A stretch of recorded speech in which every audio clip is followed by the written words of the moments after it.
ওই সাতচুন্নি, তুই আমার রাজ্যে কেন আসছিস? এটা হলো স্বর্গপুরী রাজ্য।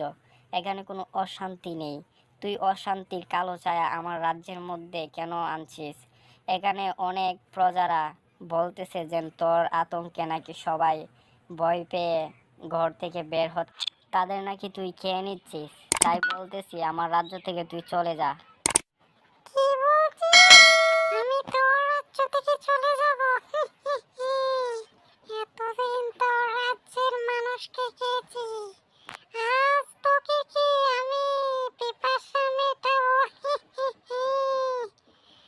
আজ তোর রাজ্যের সব প্রজাদের আমি মারবো। দেখি তুই আমাকে কি করে আটকাস। পরে সাতচুন্নি প্রচন্ড রেগে যায় এবং তাদের মধ্যে যুদ্ধ হয়।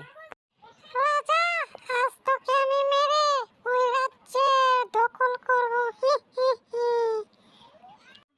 পরে রাজাও রেগে যায় এবং জাদুমন্ত্র উচ্চারণ করতে থাকে।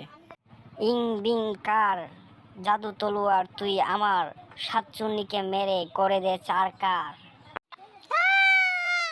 সাতচুন্নি যুদ্ধে হেরে যায় এবং স্বর্গপুরী রাজ্য আবার শান্তি ফিরে পায়।